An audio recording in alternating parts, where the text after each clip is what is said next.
Kali ini kita bakal ngomongin alur cerita film berjudul The Experiment yang rilis pada tahun 2001. Film asal Jerman ini punya judul lain yakni Das Experiment. Film ini bercerita tentang sebuah eksperimen gila dalam penjara. Nah, eksperimen yang satu ini tuh beda banget. Meskipun dapat uang banyak, tapi eksperimen ini sangat gila dan malah berujung naas. Film diawali saat seorang pria bernama Tarek memperoleh informasi pekerjaan yang menawarkan uang puluhan juta. Syarat memperoleh uang itu adalah dengan mengikuti sebuah eksperimen di mana subjek harus tinggal di penjara selama 14 hari. Di sana terlihat banyak orang yang sudah mengantri sejak pagi. Tak lama kemudian, seorang dokter wanita bernama Dr. Grimm masuk ke ruangan dan mengumumkan bahwa mereka akan ditempatkan di dalam penjara. Mereka harus mengikuti beberapa tahap seleksi untuk menetapkan siapa yang akan menjadi tahanan dan siapa yang akan menjadi penjaga.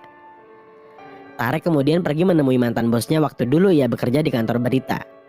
Tarek meminta agar pengalamannya selama di dalam penjara nanti dimuat dalam media cetak itu, agar Tarek mendapatkan uang tambahan.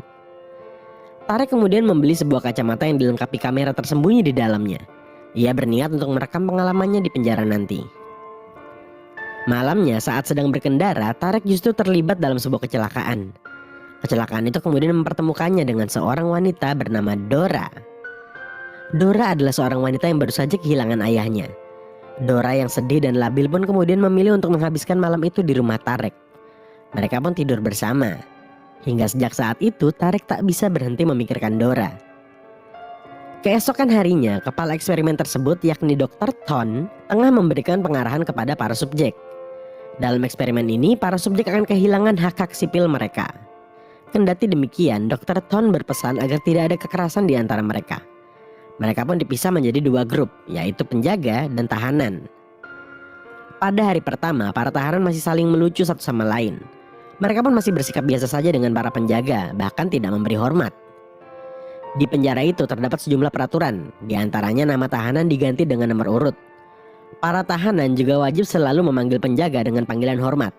Kemudian setelah lampu dimatikan, mereka tidak lagi boleh berbicara.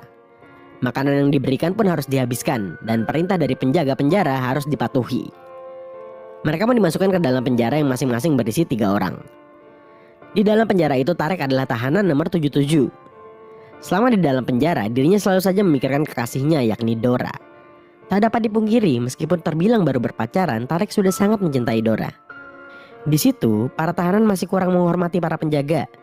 Suatu hari, tahanan nomor 82 enggan menghabiskan susunya. Penjaga pun kesal dibuatnya, sehingga mau tidak mau Tareklah yang harus menghabiskannya. Hal itu membuat para penjaga tidak senang. Pada malam hari, para penjaga tengah bercanda di kantor mereka. Hingga kemudian seorang penjaga bernama Eckert merasa tersinggung dengan obrolan itu. Eckert pun keluar dari ruangan itu dan mencoba melampiaskan emosinya. Eckert pun melampiaskan kekesalannya dengan menyuruh Tarek push up. Awalnya Tarek tak mau, namun setelah kedua teman satu selnya juga disuruh, akhirnya Tarek terpaksa melakukan itu. Saat kembali ke ruangannya, Eckert diberi selamat oleh teman-temannya karena telah bersikap tegas. Pada hari berikutnya, tahanan nomor 82 kembali menolak minum susu.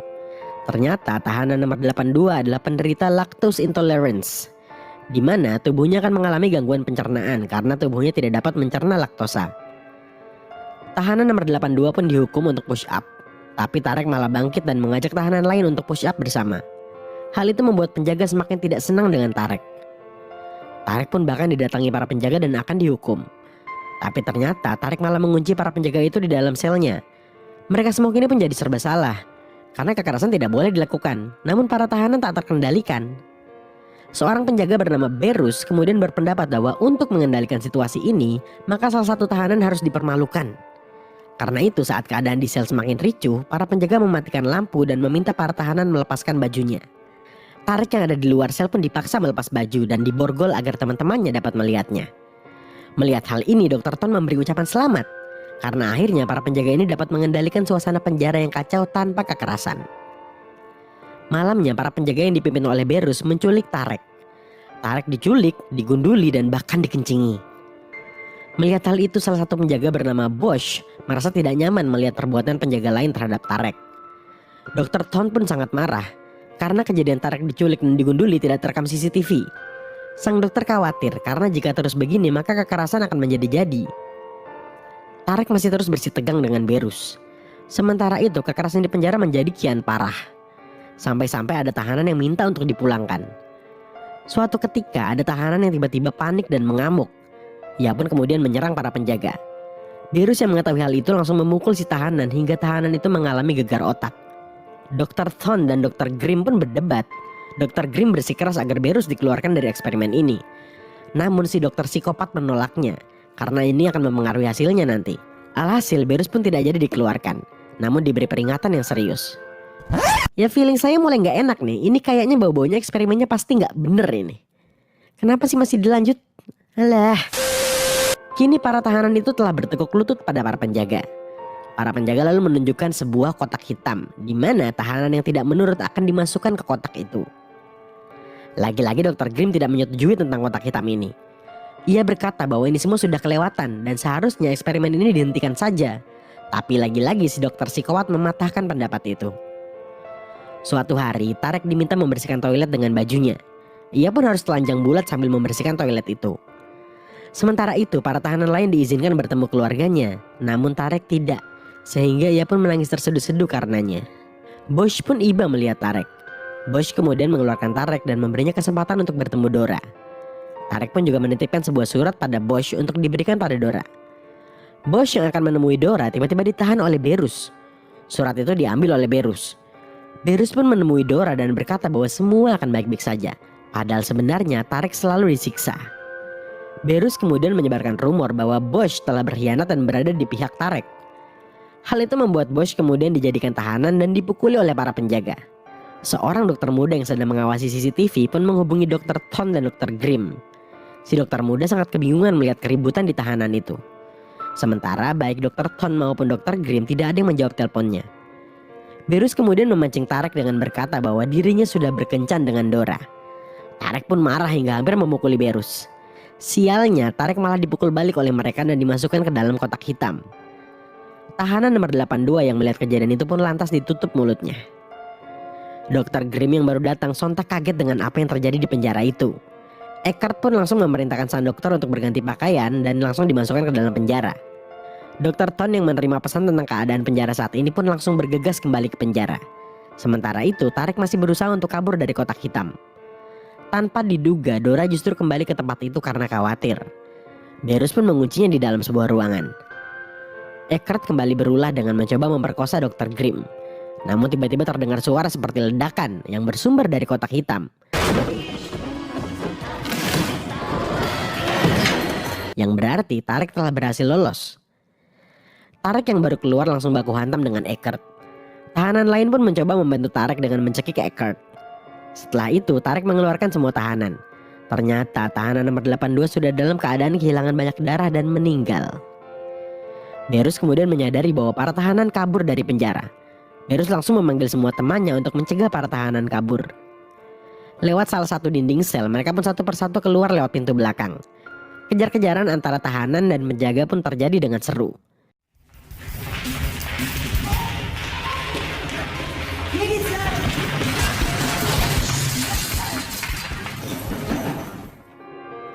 Sementara itu beberapa tahanan malah menemui jalan buntu sehingga mereka terkepung oleh para penjaga. Beberapa orang yang masih belum tertangkap adalah Tarek, Bosch, dan satu tahanan lagi. Dr. Thorne pun tiba di penjara dan mengetahui keadaan di tempat itu sudah sangat mengenaskan. Eckhart yang kaget saat berpapasan dengan sang dokter secara tidak sengaja menembakkan peluru ke wajah sang dokter psikopat satu itu. Eckhart pun kemudian mengejar Bosch. Namun Bosch malah memukul Eckhart dengan alat pemadam kebakaran hingga Eckhart pun meninggal. Akhirnya Tarek dan satu tahanan lagi terkepung oleh penjaga. Mereka langsung baku hantam hingga para penjaga itu berhasil dilumpuhkan. Tak lama kemudian Berus berusaha menyerang Tarek dengan pisau. Untung saja Tarek dapat menepis pisau itu dengan tangannya. Tahanan lain itu berusaha membunuh Berus namun dicegah oleh Tarek.